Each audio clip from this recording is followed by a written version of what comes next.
Disclaimer. दोस्तों, ये कहानी केवल एक काल्पनिक रचना है। ये केवल लेखक के द्वारा रची गई यह एक कहानी है।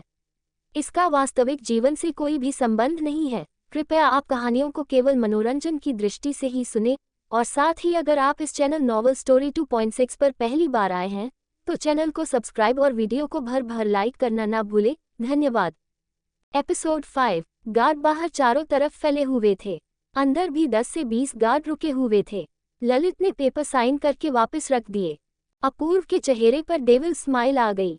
अपूर्व के इशारे पर गार्ड ने पेपर लेकर वकील को थमा दिए। अपूर्व ने कठोर आवाज में कहा, मेरी माँ को मैं नीचे बुला रहा हूँ। अगर किसी ने उनकी बेइज्जती करने की कोशिश की या कुछ कहा तो सब मेरा वो रूप देखेंगे जिससे दुनिया डरेगी। मेरी माँ की आंखों में एक आंसू नहीं आना चाहिए। एक बार फिर सब डर गए। उन्होंने आज तक अपूर्व का मासूम प्यारा रूप देखा था, पर आज जो अपूर्व था वो बिल्कुल मासूम नहीं था। उसकी आंखों में सिर्फ आग थी, नफरत की आग। दादी नफरत से अपने पर का दर्द भूल दांत पिसते हुए बोली, तुम्हें हो क्या गया है? कभी तो तुम्हारे मुंह से आवाज नहीं निकलती थी, पर आज तुम हम पर गोलियां चला रहे हो। अपूर्व ने बिना किसी भाव के कठोरता से कहा। वो मासूम सा, दर्द सहने वाला, भोला अपूर्व जिसे जब चाहे आप डरा धमकाकर मार पीट कर चुप करा देते थे, वो अपूर्व मर चुका है। अब वो अपूर्व पूरी तरह से मर चुका है। अब जो है यही अपूर्व है। सबके दिल में अपूर्व का ये रूप चुभ रहा था। मेहरा मेंशन के सारे गार्ड्स जिन्हें वहां खड़ा करके रखा था, उनके साथ सभी सर्वेंट की आंखें भर आई। वो ये सोचकर ही टूट रहे थे कि इतने से बच्चे ने क्या कुछ नहीं सहा होगा, जो इतनी सी उम्र में बच्चा ऐसा बन गया है। ललित बेबस होकर बोले, तुम अपना सारा सामान ले जा सकते हो। तुम्हें किसी ने नहीं कहा है कि तुम वो चीजें नहीं रख सकते। अपूर्व सरकास्टिक वे में बड़ी सी स्माइल लिए बोला, मिस्टर ललित मेहरा, मैं कोई भिखारी नहीं हूँ जिसे आप भीख दे। हमें आपका कुछ नहीं चाहिए। अपूर्व ने मिस्टर वर्मा को कुछ इशारा किया। मिस्टर वर्मा ने सहायकों के साथ कुछ सामान लाकर मिस्टर ललित के सामने रख दिया। 5-6 बैग थे। अपूर्व सख्त आवाज में बोला, ये सारा सामान जो आपने मेरी माँ को दिया था, जिसमें से मेरी माँ ने किसी भी चीज को हाथ नहीं लगाया जब वो प्रेग्नेंट थी और उन्हें पता चला कि आपने उन्हें धोखा दिया है, तब से माँ ने इन चीजों को वैसे का वैसा रख दिया था। आपकी रखेल के आने के बाद सारा पैसा आप उसी पर लुटाते आए हैं। मेरे जन्म से लेकर अब तक सारे कपड़े, चीजें, यहाँ तक खिलौने भी माँ ने अपने पैसों से लिए हैं। आपके हाथों से छुआ हुआ कोई कपड़ा माँ ने मुझे नहीं पहनाया। ये सुन सब शौक हो गए। ललित शौक होकर बोले, ऐसा कैसे हो सकता है? मैंने अपने 2 कार्ड उसे दे रखे हैं, उसमें हर महीने पैसे डालता हूँ। अपूर्व ने जेब से दोनों कार्ड निकल उनके सामने रखा और सख्त आवाज में कहा, ये रहे वो कार्ड। आप बैंक में फोन करके चेक कर सकते हैं। माँ ने उसमें से एक पैसा नहीं लिया। ललित को आज ये सब किसी तीर की तरह चुभ रहा था। उसे पता नहीं क्यों पर दर्द का एहसास हो रहा था। उसे अपने हाथों से कुछ छूटता हुआ महसूस हो रहा था। वही कार्ड देखकर कामिनी की आंखों में लालच उतर आया। आज वो खुश थी कि इतने बड़े घर की मालकिन बनेगी, पर उसे कहाँ पता था कि वो लोग जल्द बर्बाद होने वाले हैं। जब अपूर्व ने देखा कोई कुछ नहीं बोल रहा तो उसने कहा, मुझे अब कोई बहस झगड़ा नहीं चाहिए। अब मेरी माँ को मैं बुला रहा हूँ। किसी के मुंह से शब्द निकला तो मैं उसका मुंह बंदूक की गोली से बंद कर दूंगा। अपूर्व ने गार्ड्स को देखकर दादा दादी कामिनी की तरफ इशारा करके बोला, इन तीनों को अंदर ले जाओ और जब तक मैं माँ को लेकर न निकल जाओ ये लोग बाहर नहीं आने चाहिए। गार्ड्स तुरंत तीनों को घसीटते हुए अंदर ले गए और नीचे ही गेस्ट रूम में लॉक कर दिया। रूम साउंड प्रूफ होने की वजह से नीचे की कोई आवाज ऊपर नहीं जा रही थी। इतनी ज्यादा देर लगने की वजह से अब वैभवी जी से सब्र नहीं हो रहा था। उन्हें अपने बच्चे के लिए डर लग रहा था। उनकी नजरों में अपूर्वा 10 साल की बच्ची ही है। कल से उसका नेचर पॉजिटिव हो रहा देखकर वो चाहकर भी उसकी बात टालने की हिम्मत नहीं कर पा रही थी। सोच सोचकर उनका दिमाग खराब हो रहा था। उन्हें डर था कि कोई अपूर्व को चोट न पहुंचा दे। उनकी हालत खराब हो रही थी। उन्हें अपूर्व को देखना था, पर अपूर्व ने कसम दी थी कि वो फोन न करे तब तक वो नीचे नहीं आएगी। अपूर्व ने ललित को फिर एक बार धमकी दी, फिर वैभवी जी को फोन किया। अपूर्व का फोन देख उन्हें कुछ राहत हुई। उन्होंने तुरंत फोन उठाया। अपूर्व कुछ कहती उससे पहले सामने से वैभवी जी की घबराई हुई आवाज आई, बच्चा आप ठीक हो? किसी ने कुछ बोला या कुछ किया नहीं ना? बोलो बच्चे। उनकी आवाज रोने जैसी हो गई थी। उन्हें चिंता कैसे नहीं होती? माँ का दिल है, हर वक्त उन्हें अपूर्व की चिंता रहती है। अपूर्व ने उन्हें शांत करते हुए बोला, मोम come down, please come down. मैं बिल्कुल ठीक हूँ, आप नीचे आ जाए, आपके सिग्नेचर हो जाए फिर हम निकलते हैं। वैभवी जी ने ज्यादा सवाल नहीं किया, ठीक है बोलकर फोन काट दिया। जल्दी से नीचे आने के लिए बाहर निकली। ललित उन्हें देखता ही रह गया। आखिर वो इतनी सुंदर लग रही थी। वैभवी जी ने रेड कलर की साड़ी पहनी थी, हाथों में सुंदर सी गोल्ड की चूड़ियां, माथे पर बिंदी, पैरों में पायल, गले में डायमंड सेट, गोल्डन हिल्स के साथ गोल्डन वेग कैरी किया हुआ था।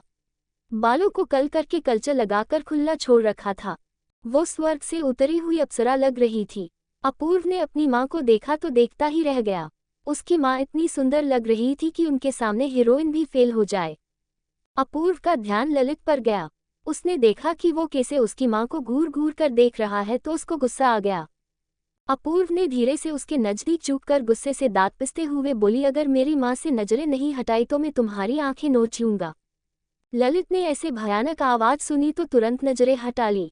ये देख अपूर्व तिरछा मुस्कुराए। वैभवी जी जल्दी जल्दी नीचे आ रही थी। उनका पैर कांपेट में फंस गया।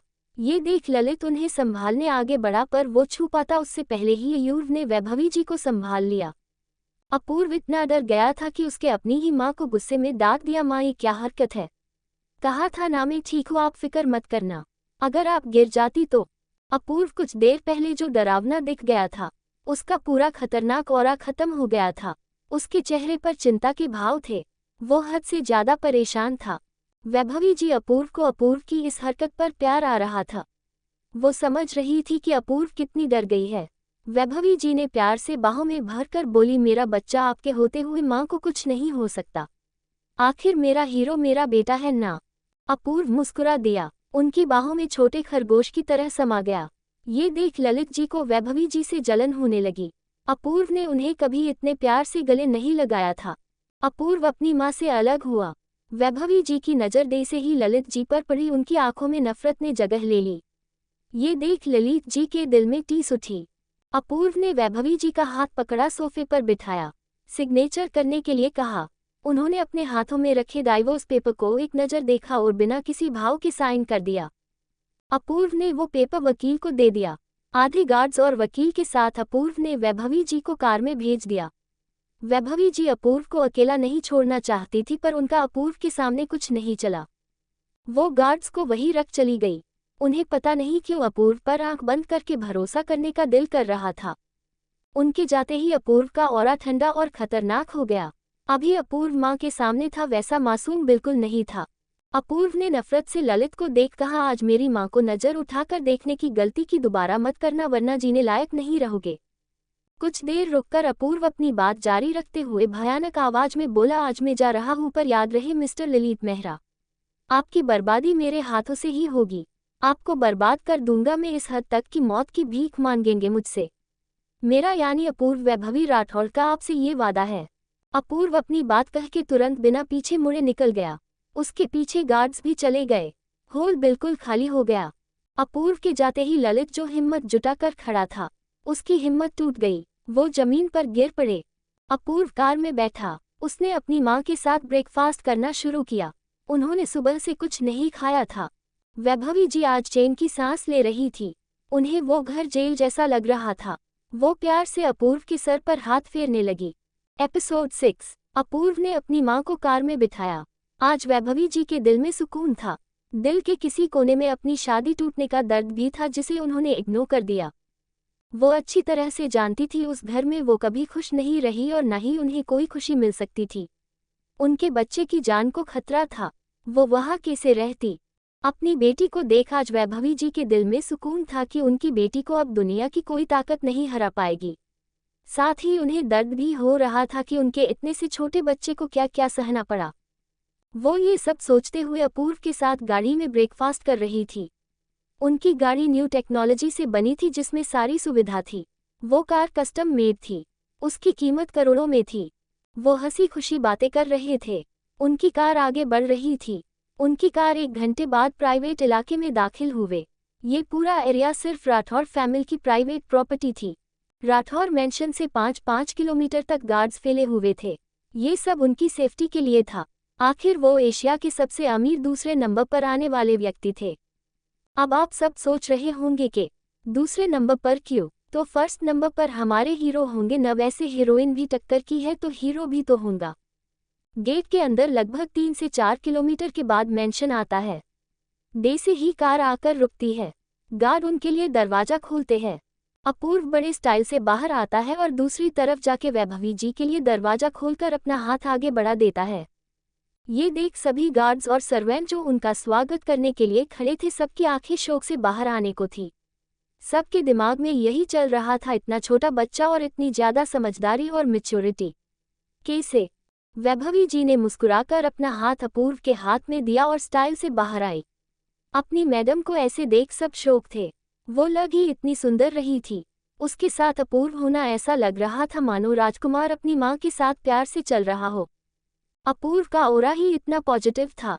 वही ये देख वहां खड़े अपूर्व के नाना जी खुशी से झूम उठे। उनका मन नाचने का कर रहा था। आखिर उनकी नातिन इतनी ज्यादा समझदार है, ये देख वो खुश कैसे नहीं होंगे। अपूर्व और वैभवी जी आगे बढ़ रहे थे, वैसे वैसे उनके ऊपर सभी फूल बरसाते हुए उन्हें ग्रिट कर रहे थे। वो दोनों बस मुस्कुरा दिए। दे से ही गेट के पास पहुंचे। उन्हें सामने खड़े नानू दिखे। नानू ने उन्हें बाहर ही रोक दिया। अपूर्व को समझ नहीं आया कि उन्हें क्यों रोका है। नानू ने आगे बढ़कर मेज से आरती की थाली ली और उन दोनों को तिलक लगाकर उनकी आरती उतारी। वैभवी जी की आंखें फिर नम हो गई। ये देख अपूर्व बेचैन हो गई। उसने तुरंत आगे बढ़कर अपनी माँ के आंसू पोंछ लिए। वैभवी जी मुस्कुरा दी। वो अपूर्व के चेहरे पर परेशानी साफ तौर पर देख सकती थी। वो उसे परेशान न करते हुए शांत हो गई। नाना जी उन्हें ऐसे देख और ज्यादा खुश हुए। हर्षवर्धन राठौड़ फैमिली के हेड और राठौड़ इंडस्ट्रीज से रिटायर सीईओ। उन्होंने सारी जवाबदारी अपनी इकलौती बेटी वैभवी जी को सौंप दी है। ये अपनी बेटी और नातिन से बहुत प्यार करते हैं। नाना जी ने दरवाजे पर आलते की थाल रखा और सफेद वस्त्र बिछा दिया। उन्होंने वैभवी जी को अपने पैरों की छाप छोड़ते हुए अंदर आने के लिए कहा। वो वैसा ही करते हुए अंदर आई। उन्होंने अपूर्व को दूसरे सफेद वस्त्र पर अपने पैरों की छाप छोड़ने के लिए कहा। अपूर्व का मुंह बन गया। वो फिलहाल लड़के के रूप में थी, लड़कों के रूप में उसके लिए ये अजीब हो जाएगा। सारे गार्ड्स और सर्वेंट भी हर्षवर्धन जी को अजीब नजरों से देखने लगे, पर उन्हें कोई फर्क नहीं पड़ा। वो जानते थे कि अपूर्व लड़की है, पहली बार यहाँ आए हैं तो जाहिर है वो उसके पैरों की छाप जरूर लेंगे। अपूर्व ने मुंह बनाकर कहा, नानू मैं लड़का हूँ और ये सब लड़कियां करती है। नानू ने उसकी एक नहीं सुनी। अंत में थक हार कर उसने उनकी बात मान ली। हालांकि वो इमोशनल हो रही थी। पिछली जिंदगी में भी कभी उसके लिए ये सब किसी ने नहीं किया था। उसकी आंखें हल्की धुंधली हुई। उसने तुरंत खुद को कंट्रोल कर लिया। वो इमोशन छुपाने में माहिर थी। उसके बाद जैसे ही वो अंदर की तरह बढ़े, उनके ऊपर फूलों की बारिश हो गई। ऊपर से फ्रेश रेड रोज की पंखुड़ियां गिर रही थी। अपूर्व हद से ज्यादा खुश थी। वहां फूलों से एक रास्ता बनाया हुआ था जो एक बड़ी सी शाही कुर्सी तक था। उस कुर्सी के चारों तरफ अलग अलग कलर से रंगोली बनाई गई थी। नाना जी ने उन्हें वहां जाने के लिए कहा। नाना जी ये सारे प्यारे प्यारे मोमेंट कैमरे और ड्रोन की मदद से अलग अलग एंगल से कैप्चर कर रहे थे। अपूर्व अपनी मां का हाथ पकड़े हुए आगे बढ़ने लगी। अपूर्व को वैभवी जी ने प्यार से उस शाही खुशी पर बिठाया। खुद उसके पास खड़ी हो गई। सर्वेंट को थाली में सजाकर लेकर आए। वैभवी जी ने प्यार से मुस्कुराते हुए वो पगड़ी अपूर्व को बांधने लगी। अपूर्व के दिल में सुकून बस चुका था। उसे पहली बार मां का प्यार मिल रहा था। वो पगड़ी केसरी कलर में थी जो हर हेड को बांधी जाती है। ये एक रस्म है। नाना जी उन दोनों को प्यार से देख रहे थे। पगड़ी के ऊपर वैभवी जी ने एक सुंदर सा डायमंड का ब्रोच लगा दिया। आखिर में उन्होंने अपूर्व की बलाएं लेकर नजर उतारी। उनकी आंखें आज भर आई थी। उनकी बच्ची इस एम्पायर की वारिस बनेगी। अपूर्व ने आखिर में खड़े होकर उन दोनों का हाथ पकड़कर उन्हें उस शाही सोफे पर बिठाया। बारी बारी दोनों का आशीर्वाद लिया। उन दोनों के उसे मुस्कुराते हुए आशीर्वाद दिया। आखिर में सब मंदिर में गए। घर में सुंदर सा मंदिर बना हुआ था। मंदिर में सुंदर सा शिवलिंग स्थित था। अपूर्व ने अपने हाथ जोड़कर मन ही मन कहा, हे महादेव, आपका दिल से धन्यवाद, आपने मुझे ये मौका दिया। मैं इसे बिल्कुल नहीं गंवाऊंगी। माँ और नानू का अच्छे से ख्याल रखूंगी। बस दर्द है तो अपूर्वा को खोने का। मेरा खुद से वादा है, मैं सबको सजा देकर रहूंगी। अपूर्व की आंखें इस वक्त आग उगल रही थी, जिसके गुस्सा, दर्द, नफरत सब बर्बाद करने का जुनून देखा जा सकता था। तो दोस्तों आगे क्या होगा यह जानने के लिए इस स्टोरी को सुनते रहिए सिर्फ और सिर्फ novel_story_2.6 चैनल पर। और अगर कहानी आप सभी को पसंद आए तो वीडियो को लाइक, कमेंट और शेयर जरूर करें। धन्यवाद।